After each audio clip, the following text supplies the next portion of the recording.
Fala galera, boa tarde, vamos a mais aí um super vídeo aí galera. Antes de mais nada eu só queria agradecer a todos os inscritos aí, tá ok, do canal. Se você tá chegando hoje no meu vídeo e não me conhece, eu me chamo Hélio Santana do canal Desmontando os Mitos. Galera, e é o seguinte, mandar um recadinho para geral, ó.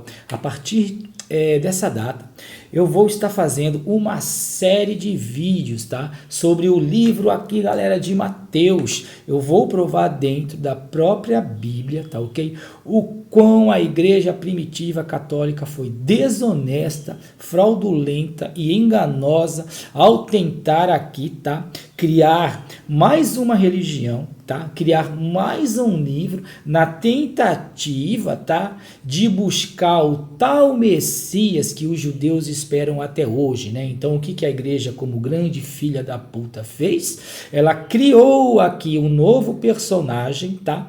Dando a entender que esse personagem aqui se trata do personagem que os judeus estão esperando até hoje, galera. Isso mesmo. Porque olha só como que são as coisas, né? Esse livro aqui, galera, esse livro aqui, tá? Já existia, ou seja, o Velho Testamento já existia. O que os grandíssimos filhos da puta dos pais da igreja primitiva católica foi bem simples.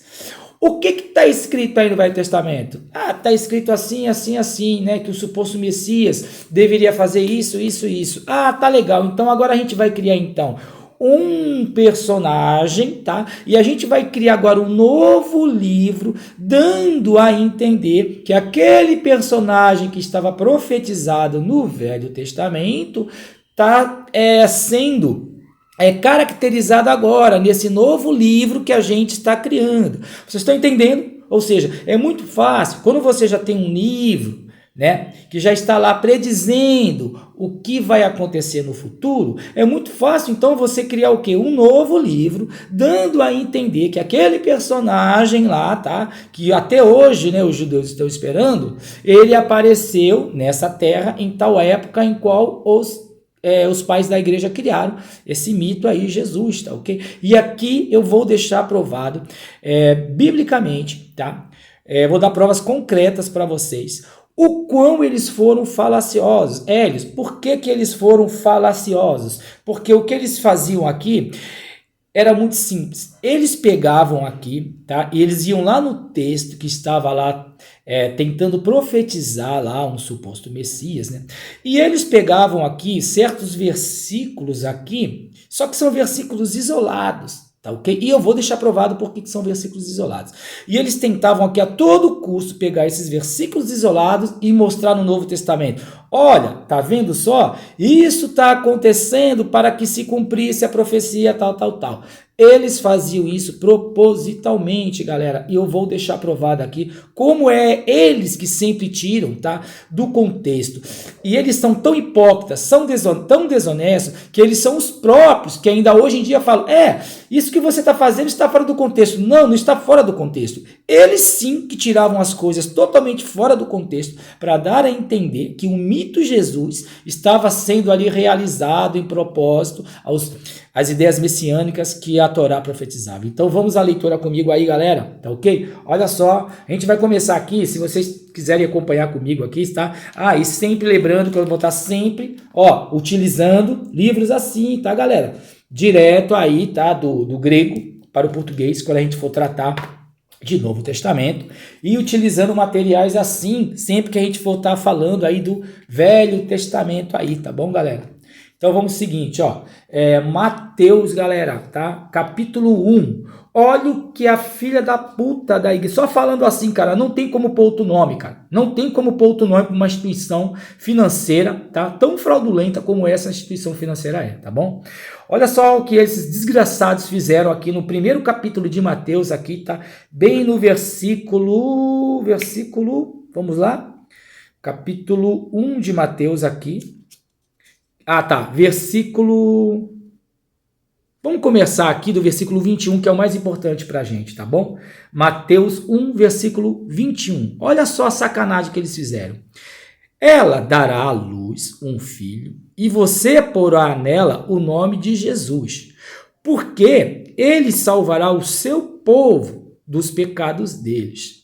Ora, olha só, olha agora como vem a esperteza deles. Ó. Eles colocam isso aqui, tá? Eles tentam tirar isso aqui do Velho Testamento, e eles ainda colocam assim, ó. Ora, tudo isso aconteceu para se cumprir o que foi dito pelo Senhor por meio do profeta.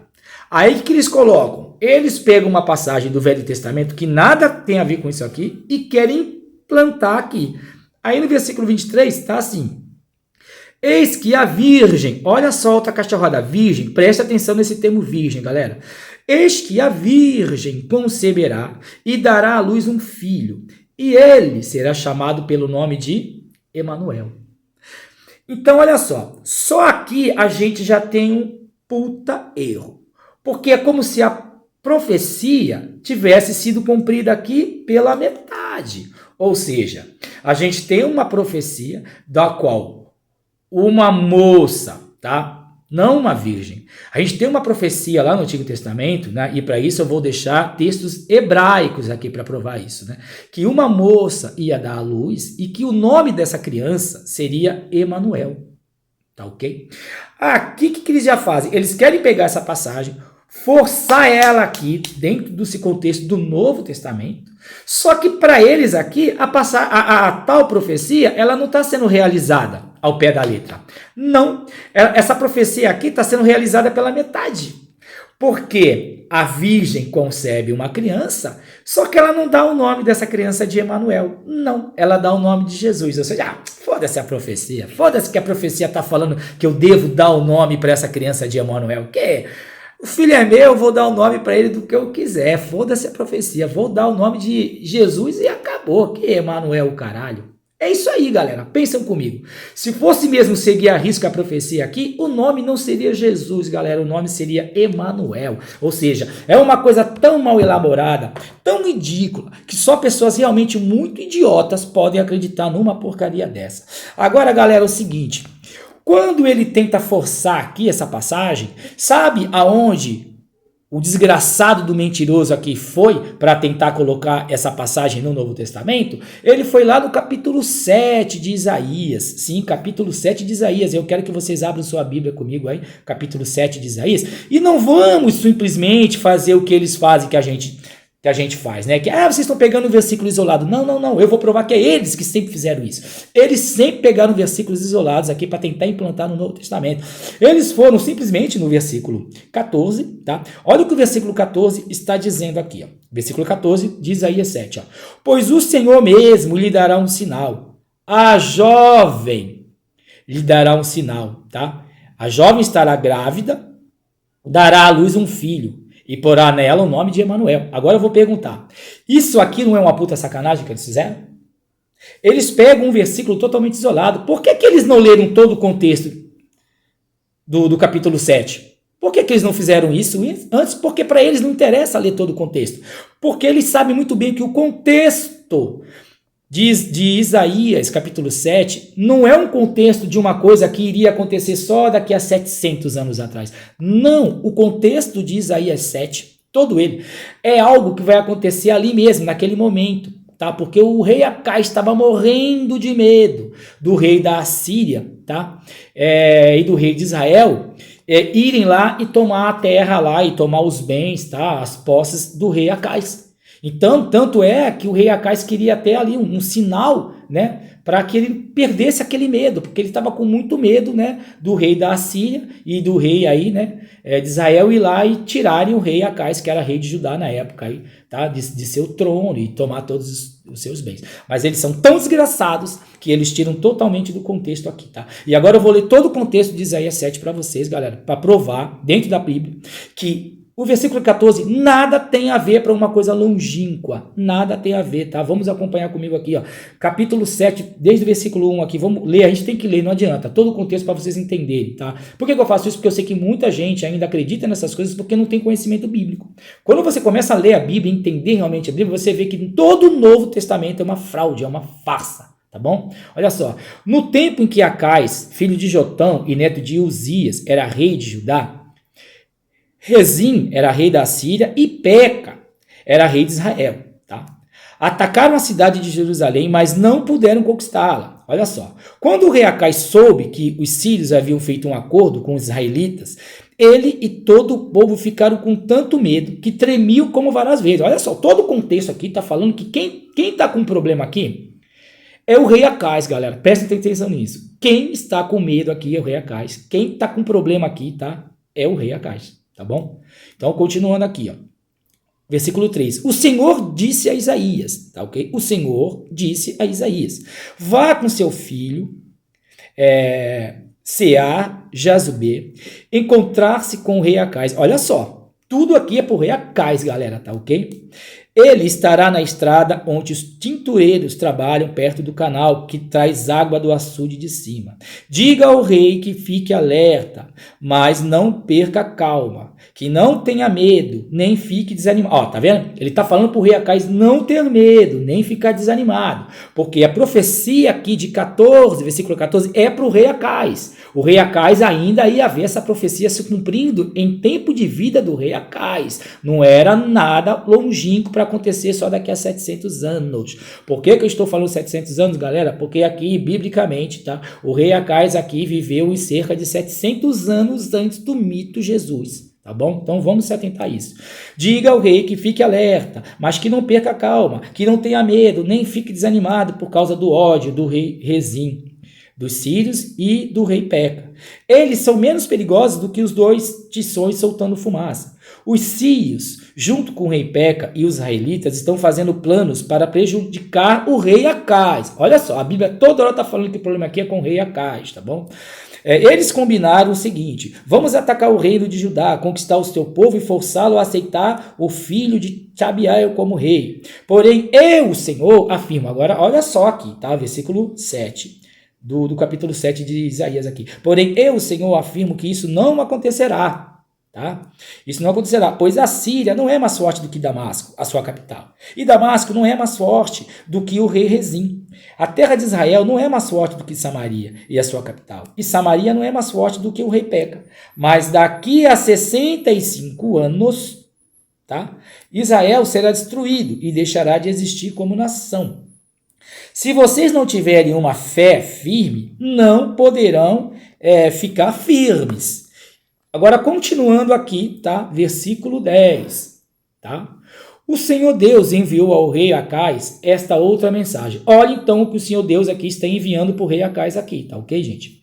Peça ao Senhor, seu Deus, que lhe dê um sinal. Olha só, então aqui nós temos o próprio Deus que afirma que ele não tenta ninguém e não pode ser tentado. Aqui ele está pedindo para o rei Acais tentá-lo. Olha só isso, gente, tá? Porque tem gente que lê isso aqui e não se faz pergunta, tá? É sério. Peça ao Senhor, seu Deus, que lhe dê um sinal. As pessoas leem isso aqui e não falam, pô, mas pedir um sinal é tentar a Deus. As pessoas não fazem essa pergunta. Não, elas simplesmente leem. Olha só quanta contradição e quanta incoerência que a gente lê dentro da Bíblia, né?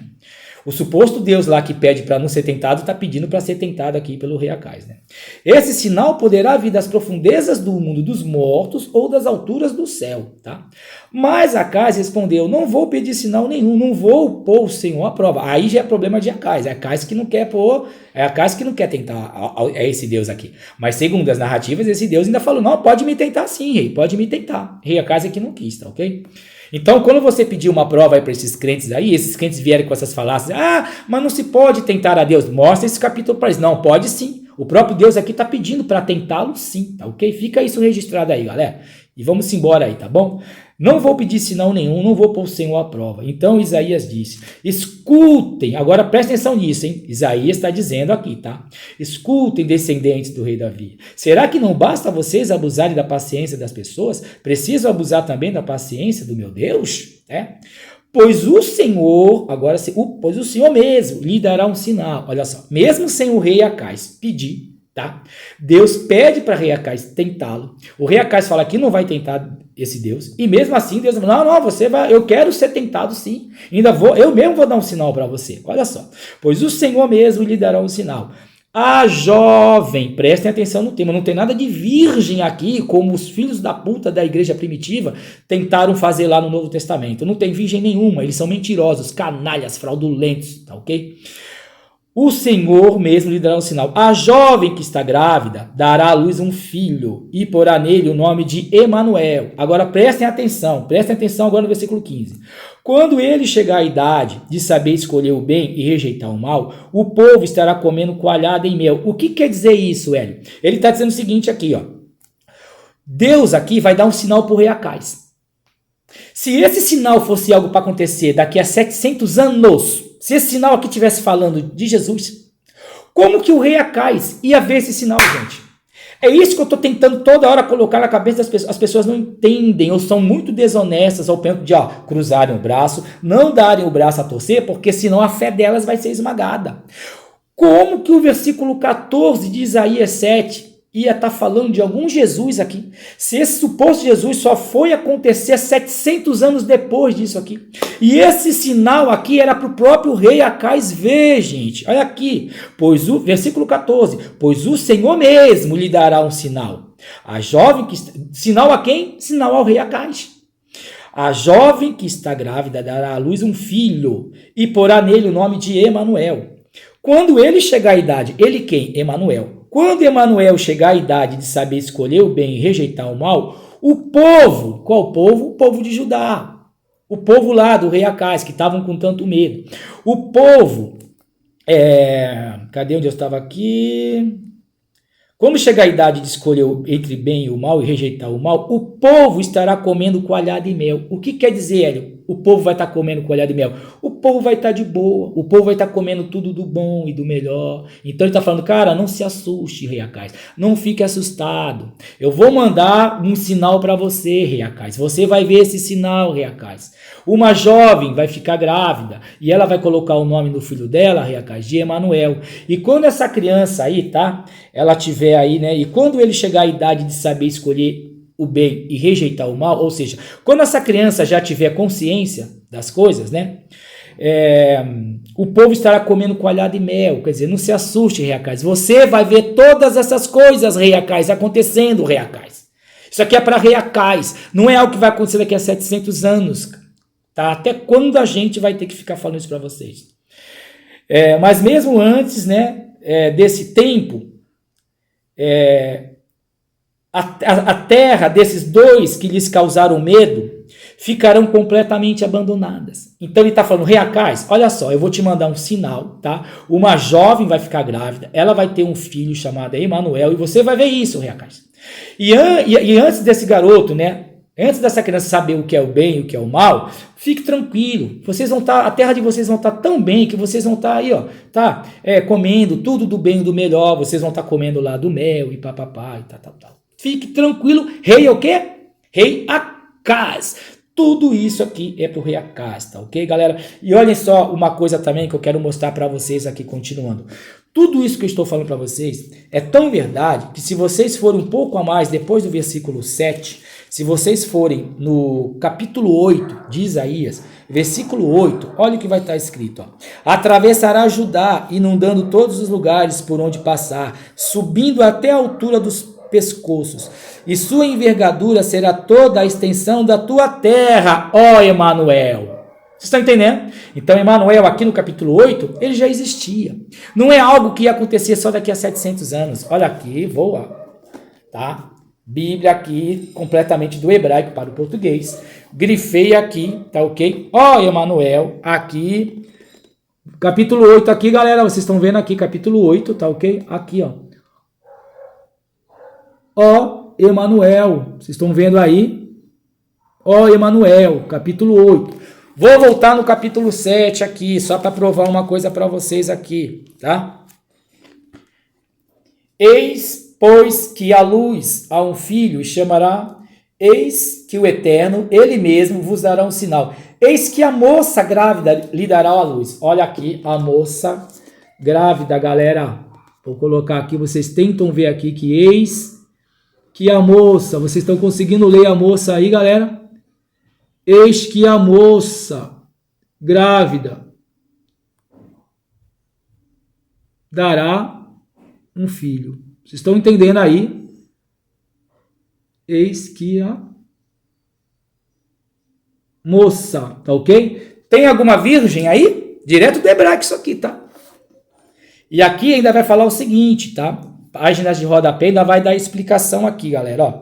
A palavra hebraica traduzida por jovem não é o termo especial para virgem. Olha isso, notas de rodapé da própria Bíblia, galera. Vou repetir. A palavra hebraica aqui traduzida por jovem não é o termo especial para virgem, porém se refere a uma jovem com idade para se casar. O uso da palavra virgem em Mateus vem de uma tradução grega do Antigo Testamento, mal traduzida, mal elaborada. Ou seja, como que essa porra aqui é a palavra de algum Deus, gente? Aí eu pergunto para vocês. Como que essa merda é a palavra de um Deus, se você tem uma Bíblia, que supostamente se fosse inspirada por Deus, né? Isaías estava inspiradérrimo por Deus para falar que era uma moça. Aí depois que o Velho Testamento é traduzido para o grego, a palavra do Senhor já deixou de ser moça e a inspiração divina já não é mais moça, a inspiração agora é virgem? Sério que vocês estão acreditando nisso mesmo? Então que essa inspiração vai mudando dependendo do povo que vai reescrevendo esse livro? Ó, inspiração divina, me deu uma luz, então pega essa luz aí para você, povo hebreu, coloque aí que é moça. Aí vem os gregos, ó Senhor, me deu uma luz, opa, vou dar uma inspiração para os gregos agora, mas agora para os gregos não quero que a minha inspiração seja mais moça não, quero que seja virgem. E quando vai ser transferida para o latim é outra inspiração? Sério? Quando vai ser traduzida para o português é outra inspiração? Ah, por favor, cara, acordem para a realidade, gente. Então eu estou provando dentro da própria Bíblia aqui, cara, todas essas grosserias, todos esses erros, todas essas maneiras, totalmente, e eu vou falar uma coisa para vocês, tá? Não pense vocês aqui não, que essas pessoas traduziram assim porque elas eram ingênuas. Não eram ingênuas coisíssimas nenhuma, não. Elas eram ingênuas ao ponto de traduzir um livro inteiro e de repente algumas palavras eles não sabiam traduzir. É nada, galera, não vão nessa não. Isso acontecia propositalmente. É por pura canalice mesmo. Por quê? Porque o conceito da igreja cristã era querer colocar esse suposto Messias aqui como não sido nascido em pecado. E para a igreja, o sexo é um pecado, tá?